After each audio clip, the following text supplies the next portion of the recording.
Hotep, I am the Amen Osiris, the one and only undisputed God of law. We are deception stoppers, 4D destroyers, and if you need help, you can hit me at 4D_destroyer at yahoo.com. I am not a lawyer. This is not a law firm. I do not advocate you don't support your human offspring. I simply advocate you made them in private, take care of them in private. All right, I got an email early this morning, and today is the 28th of October. And gentlemen, for those of you who attended the webinar this weekend, thank you for attending, but you are hereby duly educated. If you missed it, you want that information, you're going to have to schedule an appointment, and we will give it to you. Okay?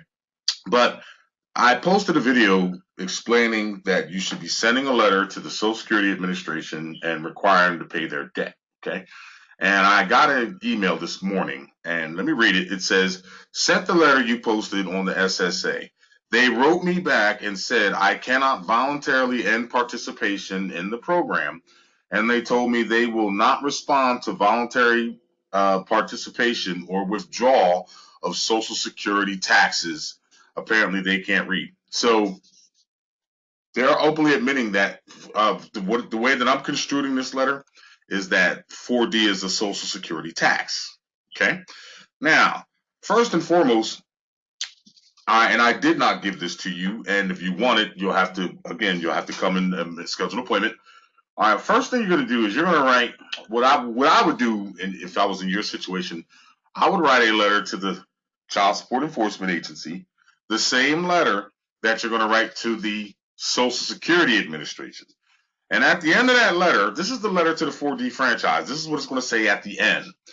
The Child Support Enforcement Agency has 20 days to attempt to rebut the evidence presented herein.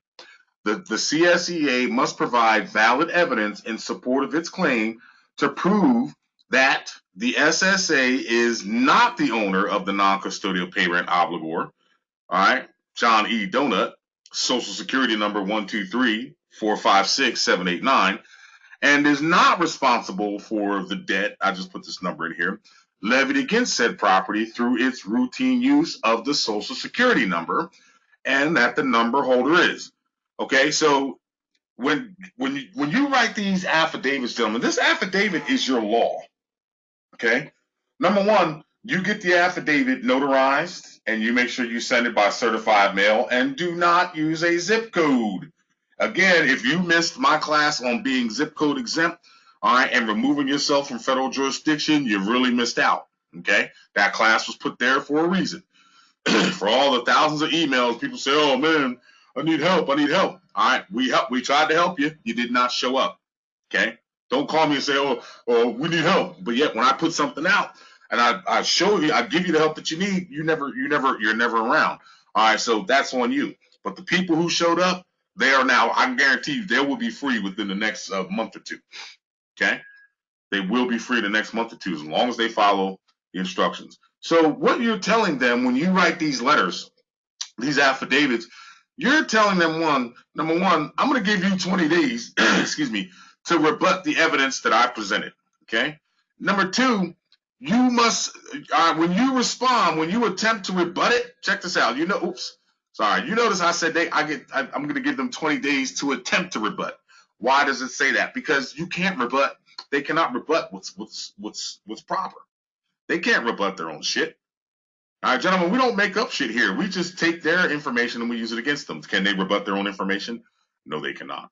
Okay, so they got 20 days to rebut the evidence. All right, and they must rebut this evidence, all right, with valid evidence in support of their claims to prove the Social Security Administration is not the owner of the custodial pay rent, John E. Donut, which is identified by their property, and is not responsible for whatever debt that is levied against its property. And they got to prove that the number holder is. They cannot. Okay? Then, this is what I hit them with. The CSEA herein accepts full liability that failure to respond in the time and manner specified to the proper name and return address will result in a default judgment against the CSEA, requiring the CSEA to collect the sum of whatever from the Social Security Administration. So You're not defaulting them for anything except, check this out, it ain't my property.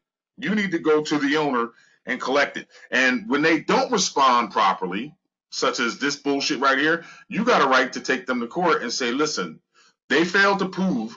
All right, I gave them an opportunity. You're going to get this notarized. I gave them an opportunity to say, hey, you're wrong, and here's the evidence that proves you're wrong. All they did was write me back and said what they ain't going to do. So now I'm bringing them in this court, so this court will tell them what they're going to do. They're going to bill the Social Security Administration for the use of its Social Security number in accordance with 5 USC subsection 301. Look it up. Now, that's the first letter, and I would write them simultaneously. The second letter, it says the same thing. The end of the letter, this is the letter to the Social Security Administration. This is the end. The SSA has 20 days to attempt to rebut evidence presented herein. Same shit. The SSA must provide evidence in support of its claims to prove the SSA is not the owner of the non-custodial pay rent, John E. Donut, all right, and its SSN, and is not responsible for the whatever debt levied. Actually, that should be levied, not imposed, against said property through its routine use, and that the number holder is. So in other words, SSA got 20 days to prove that they are not responsible and the number holder is. You are the number holder. They cannot prove that. Then we're stating them, Andrew Saul, trustee and commissioner of the SSA, herein accepts full liability that his failure to respond in the time and manner specified to the proper name and return address will result in a default judgment against the SSA for the sum of whatever. That's all you're doing, gentlemen. You're just seeking a default order. You want the 4D agency, the 4D franchise, to start billing them, and you want these guys to just simply pay their bill. That's all you're asking. All right? Do not complicate things.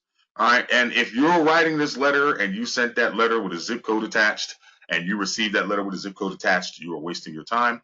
All right? Stop by and I will show you if you need to learn how to do a zip code exemption. All right? We have classes that you can take, or we can actually create one for you, however you want to do it. I'm the Amin Osiris, okay? If you're writing these letters, you better not be using a zip code. And more important, you better not be accepting a blanket statement, all right? A blanket statement just is to say something just to say we responded. They got to respond with evidence that support their claims. And that evidence has to prove that your evidence is invalid. And if you use their shit against them, they cannot. All right, folks, once again, I have taught you your freedom is right here, depending on, okay, not right here, but your freedom is there. Go get it.